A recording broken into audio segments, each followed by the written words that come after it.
The CNN studio lights shone intensely as Alan Dershowitz, the 85-year-old Harvard Law professor emeritus, leaned forward in his chair, a self-satisfied smile spreading across his face.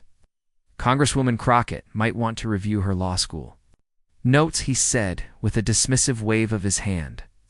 Her understanding of constitutional law is elementary at best.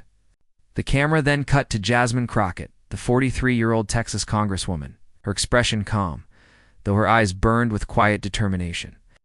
She didn't flinch as the legendary attorney continued his verbal attack. What happened next left the panel stunned. Within minutes, Dershowitz would be fumbling for words, his face turning red with embarrassment as Crockett systematically dismantled not only his argument but also this entire legal reputation on live national television. This wasn't just another political debate. This was the moment Jasmine Crockett showed America exactly why you shouldn't underestimate a black woman from the PSO with a law degree and years of courtroom experience. Before diving deeper into this shocking confrontation, make sure you hit the like button and subscribe for more stories about powerful political showdowns that changed the game. The evening had begun as a standard CNN panel discussion on presidential powers and congressional oversight. Anderson Cooper, the moderator, sat at the center of the sleek glass table, his silver hair glinting under the studio lights. To his right was Alan Dershowitz, who had built a long career defending high-profile clients and writing several books on constitutional law. At 85, Dershowitz carried the confidence of someone who had spent decades in the legal spotlight. Across from him sat Congresswoman Jasmine Crockett, representing Texas's 30th congressional district. At 43, she was relatively new to Congress but not new to legal battles. Before her political career, she worked as a criminal defense attorney and civil rights lawyer, fighting for justice in courts across Texas. Crockett's deep blue blazer contrasted sharply with her gold statement necklace, professional yet bold, much like her approach to politics. Joining the panel were also a senior political correspondent and a former Justice Department official. Though both were largely overshadowed by the growing tension between Dershowitz and Crockett, the discussion started civilly enough, focusing on a recent Supreme Court decision regarding executive privilege, as Dershowitz spoke with the slow, measured cadence he was known for, defending an expansive view of presidential powers. The Constitution, he said, leaning forward, clearly grants the executive branch significant latitude in these matters. This has been my position consistently across administrations. Crockett listened attentively, occasionally nodding, her expression revealing little. When Cooper turned to her for a response, she outlined her interpretation of the same constitutional principles, her voice clear and precise as she cited specific precedents contradicting Dershowitz's position. The tone quickly shifted. Dershowitz's face tightened, his eyebrows furrowing as Crockett spoke, began interrupting her, hand raised, voice rising. Congresswoman, with all due respect, I've been teaching constitutional law since before you were born. This isn't a matter for debate among serious scholars. Cooper tried to intervene. Professor, let's allow the Congresswoman to finish her point. But Dershowitz continued, dismissive. Anderson, there's a fundamental misunderstanding here that needs correction. The Congresswoman is conflating separate legal principles in a way no first-year law student would. The camera cut to Crockett, who remained composed, though the slight tightening around her eyes betrayed growing irritation. Other panelists shifted uneasily, sensing the confrontation. Dershowitz wasn't finished.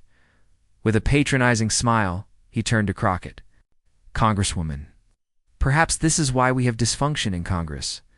Basic legal principles are misunderstood by those elected to make our laws. He chuckled, looking at the camera as if sharing an inside joke. She might want to audit my class at Harvard. I'd be happy to provide remedial constitutional education. The studio fell silent. Cooper, visibly uncomfortable, turned to Crockett. Congresswoman, would you like to respond? Crockett straightened, gaze steady, unflinching. Viewers across America leaned closer to their screens, sensing something extraordinary was about to happen. Thank you, Anderson, Crockett began, her voice calm but firm. Professor Dershowitz, I've patiently listened as you speak down. To me, as if I just walked into this studio off the street rather than from courtrooms where I've spent years practicing the very law you claim. Don't understand.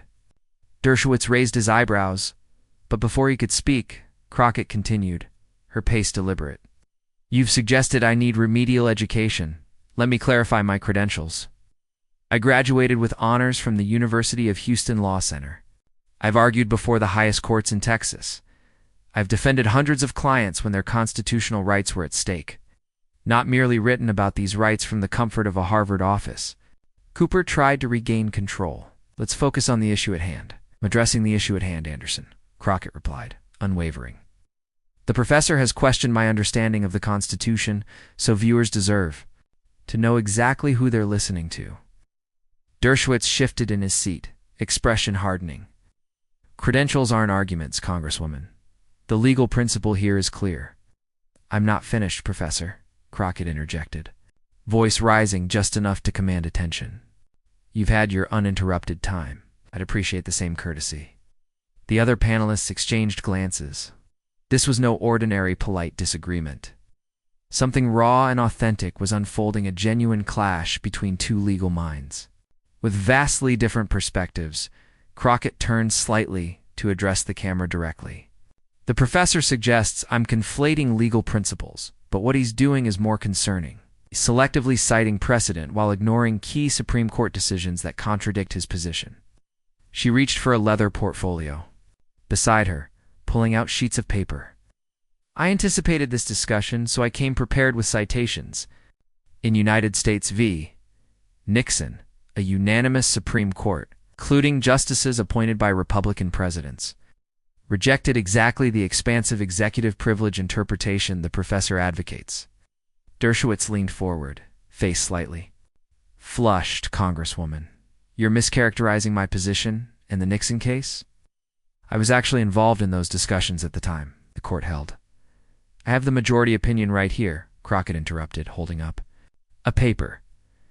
Would you like me to read Justice Berger's exact words because they directly contradict what you just claimed? The camera caught Cooper glancing at his producer, sensing the segment was heading into uncharted territory. Dershowitz's voice sharpened. This is precisely the problem with political discourse today.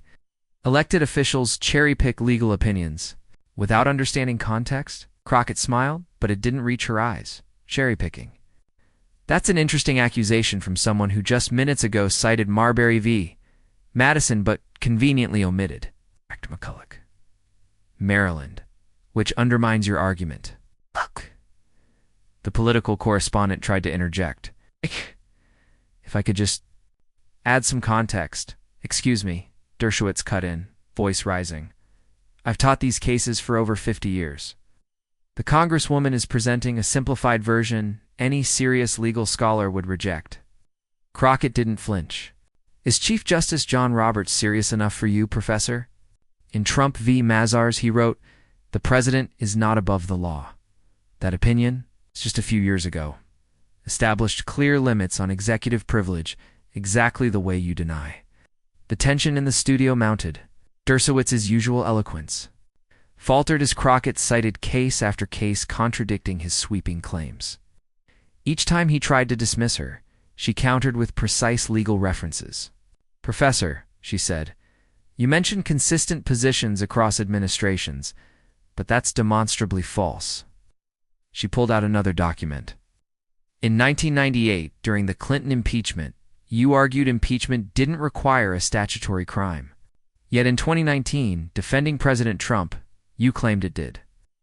Would you like to explain to viewers how these opposing positions represent consistency? The former Justice Department official whistled low, clearly impressed. Dershowitz's voice rose defensively. This is exactly why legal matters shouldn't be reduced to sound bites. Complex constitutional issues require nuance. Yes, and that's why your dismissal of my legal understanding earlier was troubling, Crockett said. These issues need serious, consistent legal analysis, not shifting interpretations for political gain. The camera caught Dershowitz's hand trembling slightly as he reached for water. Crockett's voice gained strength. I didn't come to Congress from an ivory tower. I came from courtrooms where real people's lives were at stake. I've seen firsthand how constitutional protections matter most to those with the least power. Cooper, sensing a broader discussion was needed, turned to the other panelists. Let's get some other perspectives on this. One moment, Anderson, Crockett said firmly. The professor questioned my legal understanding and suggested I need remedial education. Dershowitz now sat rigid. His earlier smugness gone. Crockett continued. Professor, you've spent decades at Harvard teaching law. I respect that. But I've spent years fighting for clients who couldn't afford justice, learning law through lived experience. I think it's important to address that directly. Dershowitz now sat rigid, his earlier smugness gone. Crockett continued. Professor, you've spent decades at Harvard teaching law. I respect that. But I've spent years fighting for clients who couldn't afford justice, learning law through lived experience. The studio was silent, even the crew transfixed. When you condescend to me about constitutional principles, Crockett said, voice steady but intense, you're dismissing not just me, but countless Americans who fought for the protections you discuss abstractly. Dershowitz tried to regain footing. Congresswoman, this emotional appeal doesn't address legal substance. There's nothing emotional about citing Supreme Court precedents that contradict your position, Crockett responded. There's nothing emotional about pointing out your contradictory statements over the years. This isn't emotion, it's evidence. As the segment reached its midpoint, it became clear to viewers this was no ordinary political exchange. Jasmine Crockett, armed with passion and meticulous preparation, challenged one of America's most famous legal minds on his own territory, and so far, she was winning. The commercial break ended, and when the cameras returned, the atmosphere in the studio had shifted dramatically. Alan Dershowitz, who had entered the segment with casual confidence, now sat stiffly in his chair, papers spread before him, clearly having used the break to prepare a counteroffensive. Across from him, Congresswoman Crockett remained composed, her portfolio open, but her focus entirely on the conversation at hand. Anderson Cooper, sensing the heightened stakes, attempted to reset the discussion. Before the break, we were discussing interpretations of executive privilege. Professor Dershowitz, did you want to clarify your position? Dershowitz leaned forward, adopting a professorial tone once more. Yes, Anderson. I believe there has been some confusion about my arguments over the years. If the Congresswoman had read my full writings rather than selected quotes, she would see that my positions have been entirely consistent within their proper context. He shuffled through his notes, pulling out a printed page. For example, in my 2018 book, The Case Against Impeaching Trump, I clearly outlined the constitutional standard as, I have read your book, Professor, Crockett interjected calmly, producing the hardcover copy from her bag and placing it on the table. Page 143, you write, and I quote, an impeachable offense requires criminal-like behavior. Yet, in your 1998 appearance on Larry King Live discussing the Clinton impeachment, you stated, you don't need a technical crime. These positions are not reconcilable regardless of context. The former Justice Department official nodded, clearly remembering both statements. Dershowitz flushed, his composure faltering. Those statements are being taken out of context. What I meant was, this is the moment that will define this. Conversation, Crockett interrupted, her voice quiet but firm. She reached into her portfolio and pulled out a USB drive, sliding it across to a production assistant. I've brought video evidence. With the team's permission, I'd like viewers to see exactly what Professor Dershowitz said during the Clinton impeachment and then during the Trump impeachment. Right. No quotes that can be disputed, only his unedited statements. Cooper, surprised, asked, what video are you referring to, Congresswoman? The production team quickly connected the USB to a computer. Moments later, the studio screens displayed a split screen. On the left, a younger Dershowitz, in 1998, emphatically declaring on CNN that impeachment didn't require a crime. The Constitution talks about high crimes and misdemeanors, but that doesn't mean they have to be behavior that abuses power. It means they have to be behavior that abuses power.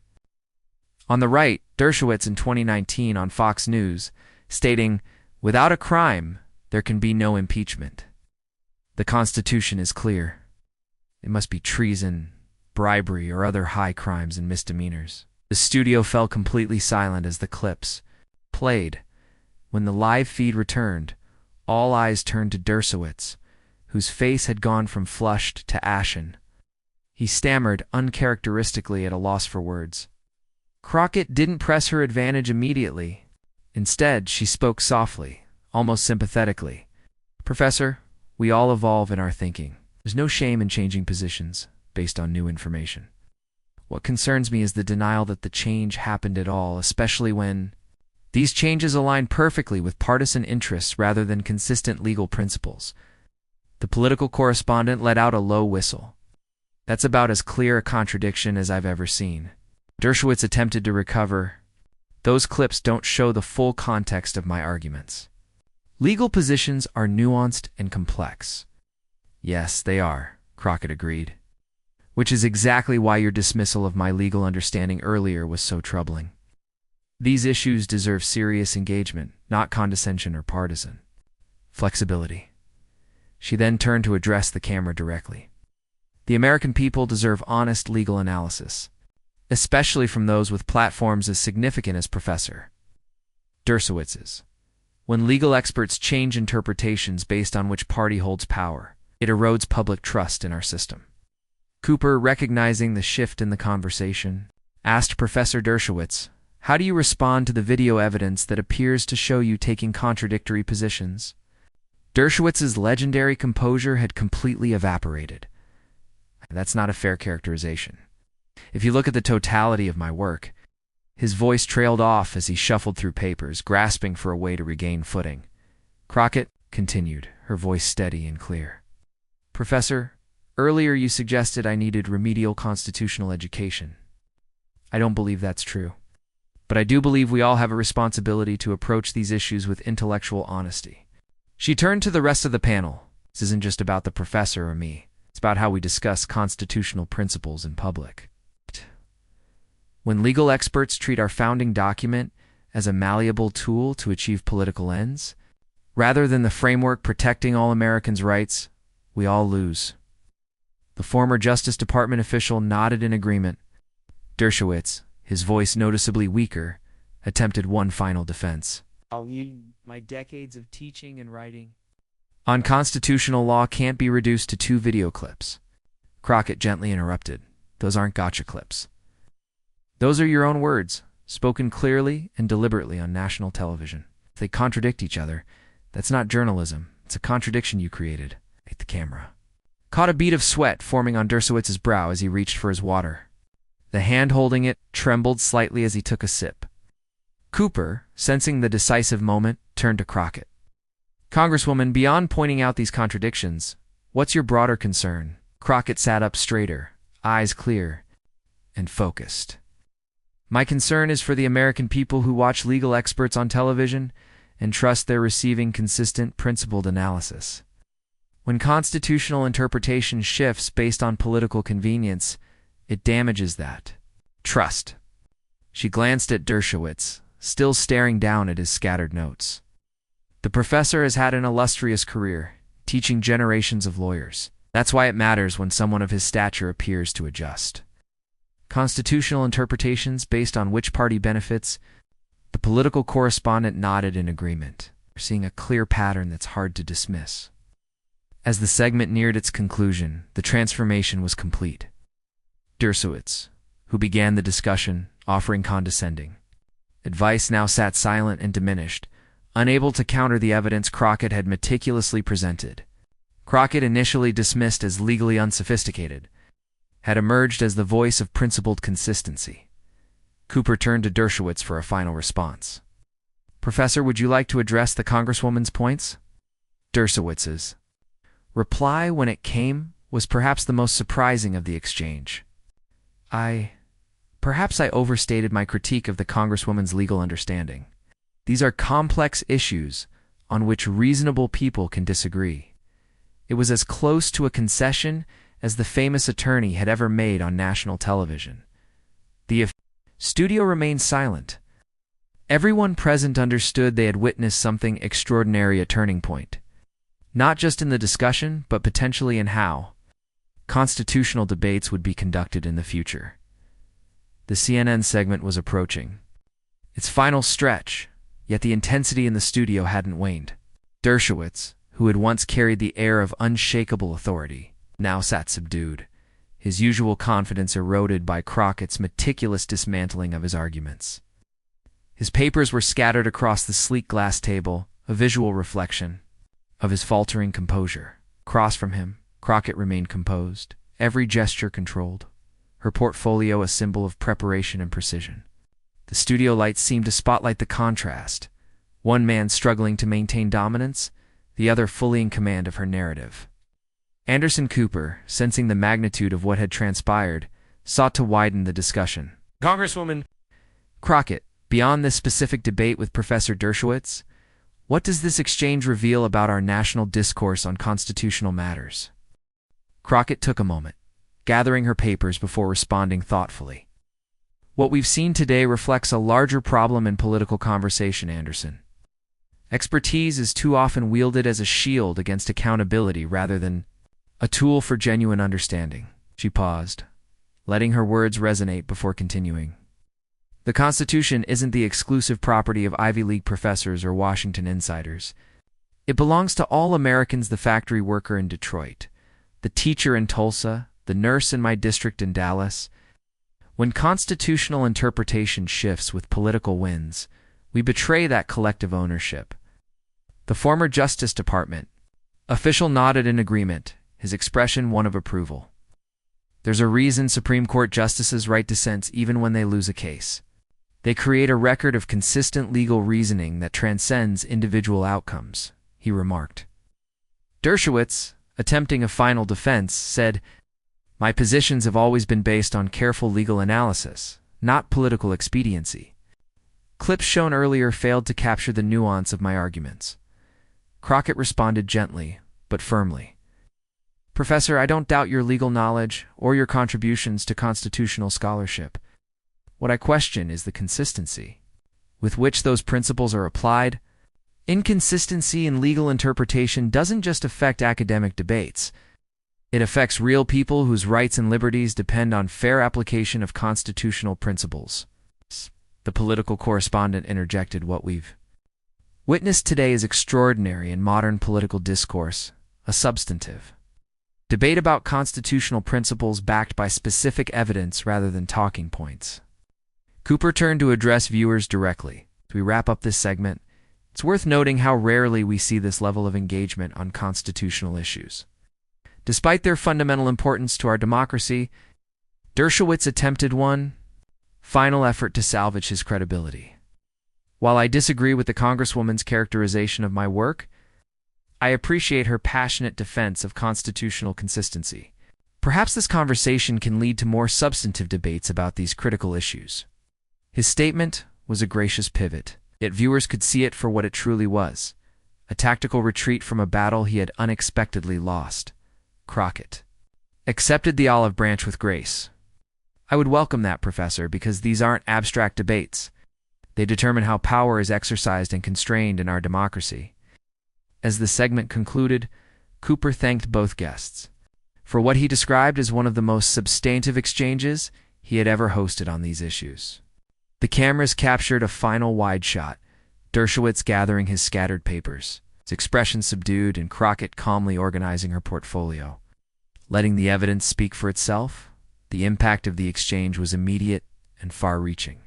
Within minutes, clips began circulating on social media platforms. The hashtag Crockett Clapback trended on X, accompanied by videos showing Dershowitz's contradictory impeachment statements and his visible discomfort when confronted. Political commentators across the spectrum weighed in. Conservative legal analyst Jonathan Turley tweeted, "Regardless of your political position, Congresswoman Crockett's preparation and specific citations represent how constitutional debates should be conducted." Liberal MSNBC host Rachel Maddow opened her show that evening stating, "What we witnessed today wasn't just a congressional representative holding her own against a famous legal scholar. It was a masterclass in confronting selective constitutional interpretation with evidence." Even Fox News, initially hesitant to cover the exchange, eventually ran a segment framing it as a heated debate between legal minds, though they notably showed less of the damaging video evidence. Law schools across the country incorporated clips from the exchange into their constitutional law classes, using it to illustrate the importance of consistent legal reasoning regardless of political outcomes. For Dershowitz, the aftermath was challenging. Invitations to television appearances temporarily declined, and his next book tour was met with questions about the CNN exchange at every stop. Several of his former Harvard colleagues privately expressed concern about the damage to his scholarly reputation. For Crockett, the impact was transformative. House Democratic leadership began featuring her more prominently in constitutional discussions. Recognizing her effectiveness, law schools invited her to speak about bridging legal practice and legislative work. Young lawyers, particularly women of color, cited her as inspiration for entering public service. Perhaps most significantly, the exchange altered how cable news programs approached constitutional debates. Producers began requiring guests making legal claims to provide specific citations rather than general assertions. Hosts became more willing to challenge inconsistencies in legal positions across administrations. 6 weeks after the CNN segment, Crockett and Dershowitz unexpectedly found themselves on the same panel at a constitutional law symposium at Georgetown University. The audience fell silent as they took their seats, the tension from their previous encounters still palpable. Dershowitz, speaking first, surprised the audience by addressing the CNN exchange directly. Congresswoman Crockett and I had what might charitably be called a spirited disagreement on CNN some weeks ago. He began, drawing nervous laughter from the crowd. While I maintain that my positions have been consistent within their proper context, I must acknowledge that the Congresswoman's preparation and specific citations represented exactly the kind of substantive engagement our constitutional discussions require. Crockett nodded in acknowledgement. When her turn came, she similarly extended an olive branch. Professor Dershowitz and I will likely continue to disagree on many constitutional interpretations. But what matters most isn't who wins these debates, it's whether the American people benefit from hearing genuine engagement with the principles that govern our democracy. The symposium moderator later described it as a model for scholarly disagreements, emphasizing respect for evidence and a commitment to consistent principles rather than predetermined outcomes. Back in Crockett's Texas district, the impact was perhaps most meaningful. At a town hall meeting, a young black woman studying law approached her with tears in her eyes. "I watched you stand your ground with Professor Dershowitz," she said. "You showed me that my voice and understanding of the law matter, even when people with more famous names tried to dismiss them." Crockett embraced her, later telling staff that this interaction meant more to her than all the national media. Attention combined, the CNN exchange had another unexpected consequence.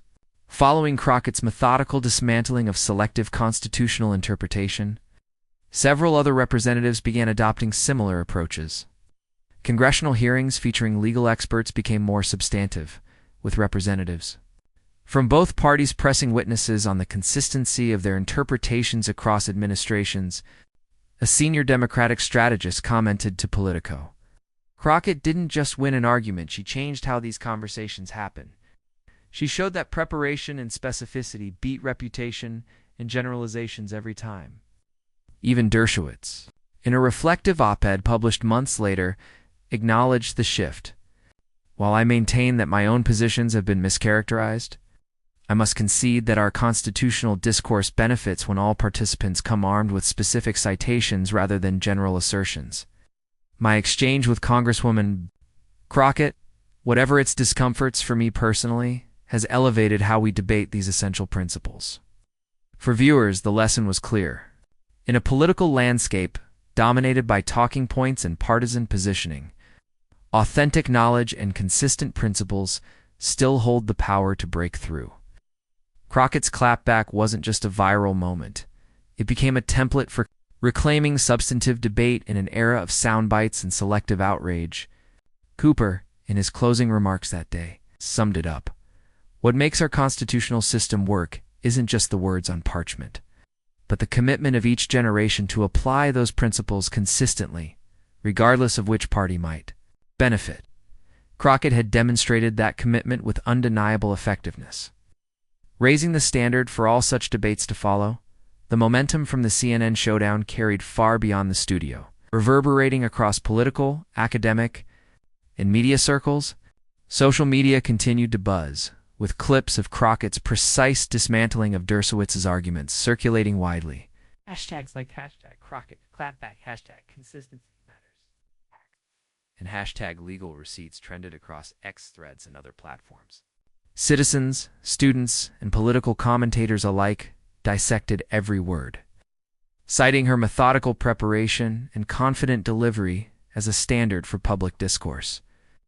Young lawyers and law students, especially women of color, hailed her performance.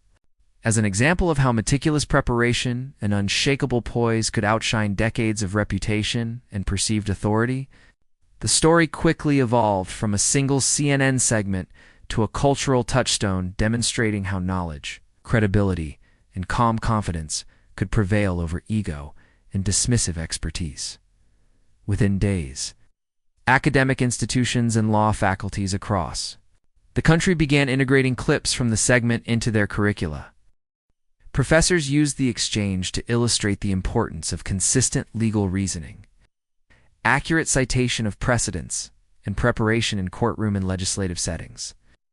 Courses on constitutional law featured detailed analysis of Crockett's approach, highlighting how she seamlessly combined case law with real-world courtroom experience to counter Dershowitz's generalizations. Students were encouraged to study the segment as a model of professional conduct and evidence-based argumentation. For Crockett, the academic recognition reinforced her dual identity as both a legislator and a seasoned attorney, showcasing how legal practice could inform policymaking in meaningful ways. Meanwhile, the media landscape took notice. News outlets that had initially minimized Crockett's performance began revisiting the story with renewed emphasis on her command of constitutional principles. Analysis segments explored how her arguments were grounded in precedents like United States v. Nixon, Marbury v. Madison, and Trump v. Mazars, contrasting them with Dershowitz's selective citations. Across cable networks, political correspondents emphasized how Crockett's methodical and professional approach had shifted public expectations for televised legal debates. Producers began instituting stricter guidelines for experts appearing on panels, requiring them to substantiate claims with citations, historical context, and cross-references, creating a higher standard for televised discourse. For Dershowitz, the aftermath was a study in reputational management. His public image, once largely untouchable, faced scrutiny as social media dissected every inconsistency he had displayed. Invitations to television appearances dwindled temporarily, and interviewers challenged him to reconcile his contradictory positions on impeachment and executive privilege. Former colleagues privately expressed concern over the implications of his public unraveling, noting that the clash with Crockett had exposed vulnerabilities in his otherwise unassailable persona. His subsequent op-eds and interviews attempted to reframe the discussion, emphasizing context and nuance, but few could escape the narrative established by Crockett's meticulous presentation of evidence and legal reasoning. Crockett, on the other hand, experienced a surge of public support and professional opportunity. House Democratic leadership highlighted her effectiveness in handling complex constitutional issues, leading to more prominent roles in congressional debates and committees. Law schools invited her as a guest speaker, not only for her legislative accomplishments, but also to demonstrate the value of merging practical courtroom experience with political decision-making. Her influence extended beyond her district in Texas. Her example encouraged other representatives to adopt evidence-based approaches in congressional hearings, particularly when evaluating expert testimony. By challenging selective interpretations of constitutional law, Crockett set a precedent for heightened scrutiny and accountability within legislative processes. The ripple effects extended into political communications and media strategy. Cable news programs reevaluated the criteria for selecting panelists and legal commentators, prioritizing those with verifiable expertise and consistent records. Viewers increasingly demanded transparency and accuracy, refusing to accept generalizations. Without evidence, political strategists observed the impact on public trust, noting that substantive engagement with legal principles resonated far more effectively than celebrity status or name recognition. Crockett's approach demonstrated that meticulous preparation, combined with clear and confident articulation, could shift the narrative in her favor, reinforcing the principle that knowledge and evidence often trump reputation in rhetorical flourish. 6 weeks after the original CNN segment, Crockett and Dershowitz reunited at a constitutional law symposium at Georgetown University. The audience was filled with legal scholars, students, and journalists, all eager to witness the continuation of a now famous confrontation. The tension from their previous exchange lingered, but both participants approached the panel with a measured tone. Dershowitz began by acknowledging the previous disagreement, describing it as a spirited debate, while I maintain that my positions have been consistent within their proper context. I must recognize that Congresswoman Crockett's preparation and specific citations represented the kind of engagement our constitutional discussions require, he said. The crowd responded with quiet nods and murmurs of approval, recognizing his concession as a rare acknowledgement from the seasoned scholar. Crockett, when given the opportunity to speak, extended an olive branch in her characteristic composed manner. Professor Dershowitz and I may continue to hold differing views on constitutional interpretation, but what matters most is that the American people benefit from genuine engagement with the principles that govern our democracy, said. The audience responded with applause, acknowledging the civility and intellectual rigor displayed by both parties. The symposium moderator later described the session as a model for scholarly debate, respectful, evidence-based, and anchored in consistent principles rather than partisan outcomes. Crockett's approach not only diffused lingering tension but also highlighted how professional discourse could be maintained even amidst high-stakes disagreements. Back in Texas, the impact of Crockett's performance was profoundly personal for constituents. At a town hall meeting, a young law student approached her with visible emotion. "I watched you stand your ground with Professor Dershowitz," she said. "You showed me that my understanding of the law matters, even when more famous names attempt to dismiss it." Crockett embraced the student, later noting to her staff that this interaction held more significance than any national media coverage. Such moments underscored the far-reaching influence of principled, prepared, and courageous advocacy, inspiring the next generation of lawyers and lawmakers alike. Crockett's CNN performance became a case study not only in legal education, but in public service. Representatives across both parties began to adopt similar methods, rigorously challenging expert witnesses and insisting on consistency in legal testimony. Congressional hearings became more focused, with lawmakers asking pointed questions based on precedents and documented legal reasoning.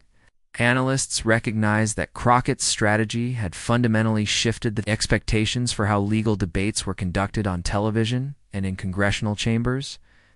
The combination of preparation, evidence, and poise proved to be a game-changer, demonstrating that principled arguments could outlast reputation and rhetorical skill. The final segment of the Crockett-Dershowitz saga highlighted not only the immediate consequences of their televised clash, but also the long-term shifts it produced in legal, political, and public discourse. In the days and weeks following the CNN segment, media outlets continued to analyze and replay the confrontation, framing it as a landmark moment in political accountability. Social media amplified the reach of Crockett's meticulous dismantling of Dershowitz's arguments, with clips circulating widely across platforms like X, Threads, Instagram, and TikTok. The hashtag Crockett Clapback became synonymous with preparation, precision, and principled debate, inspiring countless users to highlight moments where knowledge and evidence outweighed reputation and status. Public conversations about constitutional law once largely confined to legal scholars and political insiders, began entering mainstream discussions, driven by the clarity and authority Crockett displayed. Within academic circles, Crockett's approach quickly became a teaching tool. Law schools integrated her strategies into constitutional law courses, emphasizing the importance of preparation, documentation, and the consistent application of legal principles. Professors illustrated how her use of specific case law, historical context, and direct citations created a blueprint for professional debate. Moot court exercises began incorporating segments of her exchanges to demonstrate the difference between rhetorical flourish and evidence-backed argumentation. Students were encouraged to analyze both her presentation style and her substantive legal reasoning. Learning how to challenge authority respectfully, yet effectively, her success highlighted the vital connection between practical legal experience and legislative expertise, showing that courtroom skills could directly inform policymaking and public discourse. The media industry itself felt a tangible impact. Cable news producers, having witnessed the audience's reaction to a substantive, evidence-based confrontation, revised their standards for selecting legal experts. Panelists were now expected to support claims with citations, historical examples, and verifiable context, reducing the influence of personal reputation alone. Viewers, emboldened by Crockett's example, began demanding similar rigor from all legal commentators, pressuring networks to favor substance over personality. Journalists increasingly framed stories around concrete evidence and consistent legal reasoning, inspired by the viral success of Crockett's performance. The emphasis on accountability reshaped the standards for televised political and legal debate, creating an environment where preparation and precision became prerequisites for credibility. For Dershowitz, the aftermath was a humbling experience. Invitations to television appearances temporarily declined, and interviewers consistently referenced the CNN segment, prompting questions about the contradictions Crockett had highlighted. Former colleagues and legal peers privately acknowledged concerns about the damage to his scholarly reputation, though he maintained that his positions had been mischaracterized. Publicly, he attempted to reassert his credibility, emphasizing nuance and context, but the narrative crafted by Crockett's meticulous preparation remained dominant. The contrast between the seasoned scholar's rhetorical confidence and Crockett's precise, evidence-based approach became a case study in the power of preparation and clarity over reputation alone. Crockett's influence, conversely, expanded significantly. Congressional leaders recognized her effectiveness in translating complex, constitutional principles into understandable and actionable commentary. She was given greater prominence in debates, invited to speak at forums, and asked to mentor younger legislators on evidence-based approaches. Law schools across the country invited her to lecture on the intersection of legal practice and policymaking, while young lawyers, particularly women of color, cited her as a role model for navigating professional challenges with preparation and poise. Her approach demonstrated that authority is not simply inherited through reputation, but earned through consistent, well-documented, and principled action. This tangible impact on both her constituents and the broader professional community reinforced the long-term significance of her televised performance. The CNN exchange also influenced the broader political landscape. Congressional hearings began to reflect Crockett's insistence on consistency and specificity. Representatives increasingly pressed expert witnesses with detailed questions grounded in precedent and historical legal interpretation. The expectation that legal commentators provide verifiable evidence shifted the norms of public discourse, ensuring that expert testimony could no longer rely solely on reputation or selective citation. Analysts recognized this as a structural change, with Crockett's strategy serving as a blueprint for improving transparency, accountability, and rigor in legal and political discussions. By demonstrating that preparation and evidence could triumph over fame and rhetorical skill, she reshaped how debates were conducted both on television and within the halls of Congress. 6 weeks after the original CNN segment, Crockett and Dershowitz reunited at a constitutional law symposium at Georgetown University. providing a formal conclusion to their now famous encounter. The audience, composed of legal scholars, students, and journalists, observed a markedly different tone. Dershowitz acknowledged the previous disagreement, noting that Crockett's preparation exemplified the substantive engagement necessary for meaningful constitutional discussions. Crockett, in turn, extended an olive branch, emphasizing that the goal was not to win, but to ensure that the American public benefited from informed and principled debate. The moderator described the session as a model of respectful, evidence-based disagreement, highlighting the importance of consistency and intellectual honesty over partisan or personal advantage. The exchange served as a powerful demonstration of civility and professionalism, proving that even heated debates could maintain rigor and respect when grounded in preparation and facts in her Texas district. Crockett's impact was deeply personal. Constituents, particularly young students aspiring to legal careers, expressed admiration for her clarity and courage. One young law student tearfully recounted how watching Crockett defend her legal expertise validated her own potential, showing that knowledge and preparation could overcome dismissive authority. Crockett's mentorship, advocacy, public example inspired a new generation to approach law, politics, and public service with rigor, confidence, and principle. Her performance became a touchstone for demonstrating that substance and consistent application of principles matter more than fame or traditional power structures. The broader lessons from Crockett's CNN showdown extended into public consciousness, academic practice, and political procedures. The emphasis on preparation, consistency, and principled reasoning became a template for future debates, congressional hearings, and media analysis. Representatives and commentators alike adopted her methodical approach, prioritizing evidence over reputation and careful documentation over rhetorical flourish.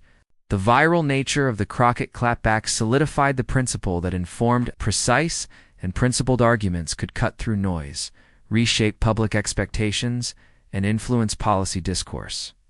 Ultimately, Jasmine Crockett's confrontation with Alan Dershowitz transcended a single televised segment, becoming a defining moment in contemporary political and legal engagement. It underscored the value of preparation, the power of principled consistency, and the importance of standing firm in one's knowledge while advocating for accountability. Crockett's example demonstrated that true authority arises not from reputation alone, but from the rigorous application of knowledge, the courage to challenge established figures, and the clarity to communicate complex principles effectively to both peers and the public. The story of this showdown became a template for future debates. A case study in legal, political, and civic integrity.